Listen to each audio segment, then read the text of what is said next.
Dictation start होगी 3 second बाद।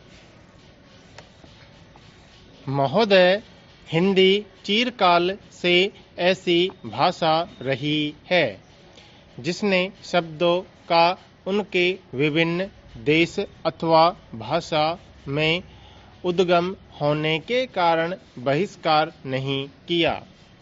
सच पूछिए तो सभी जीती जागती भाषाओं का यह एक गुण है कि वे अपने शब्द भंडार को बढ़ाने में हिचकती नहीं, चाहे शब्द किसी भी उद्गम के हों।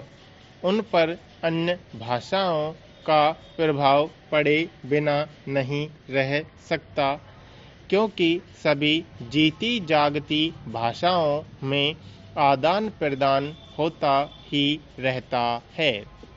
इसलिए जब हम हिंदी को भारत के लिए एक सार्वभौम भाषा बनाना चाहते हैं तो प्रादेशिक भाषाओं के शब्दों और मुहावरों के लिए भी द्वार खुला रखना चाहिए।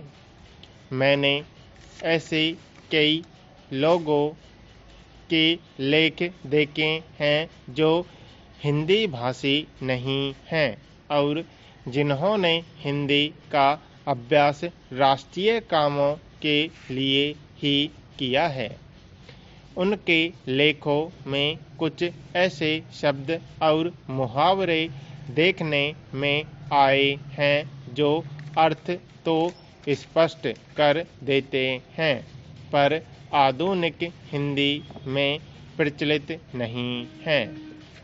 अन्य भाषा भाषी ऐसे शब्दों और मुहावरों को अक्सर व्यवहार में लाया करेंगे और हम हिंदी भाषियों को उनका स्वागत करना चाहिए, न कि बहिष्कार। हिंदी सच्चे अर्थ में राष्ट्रभाषा तभी होगी जब भारत के सभी निवासी इसके साथ प्रेम करने लगेंगे और इसकी उन्नति में अपना गौरव मानने लगेंगे।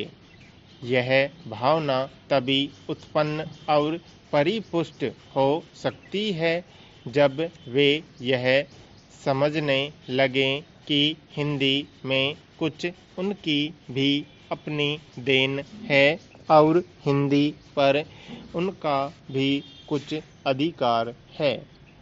मैं समझता हूँ कि हमें इस भावना का स्वागत करना चाहिए और इससे डरना नहीं चाहिए।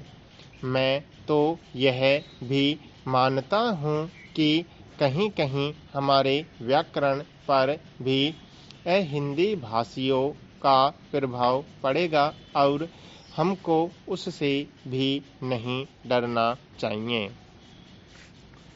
इसलिए मैं चाहता हूँ कि हिंदी भाषी और हिंदी संस्थाएं निष्प्रह भाव से हिंदी की श्रीवृद्धि में लग जाएं, जिससे अन्य भाषा भाषी भी उसके विभिन्न प्रकार के साहित्य से परिचय पाने के लिए उसे सीखना आवश्यक समझे। जिस प्रकार आज कोई भी विद्वान आधुनिक विज्ञान से परिचय प्राप्त करने के लिए यूरोपीय भाषाओं का अध्ययन करना आवश्यक समझता है, यदि केवल काव्य अथवा ललित कला संबंधी ग्रंथ ही यूरोपीय भाषाओं में होते तो हमको उन भाषाओं को सीखने की शायद आवश्यकता भी न होती, पर विज्ञान से परिचय प्राप्त करने के लिए उन भाषाओं का जानना अनिवार्य हो गया है। उसी प्रकार हिंदी भी इतनी समृद्ध होनी चाहिए कि आधुनिक विद्याओं को प्राप्त करने के लिए उसका जानना केवल पर्याप्त ही नहीं, आवश्यक भी हो जाए तथा इस भाषा में मौलिक ग्रंथ भी लिखे जाएं, जिनको पढ़ने के लिए हिंदी भाषियों के लिए हिंदी सीखना आवश्यक हो जाए। जितनी बड़ी संख्या हिंदी जानने वालों की है, उतनी बड़ी संख्या संसार की 2-3 भाषाओं के बोलने वालों की है।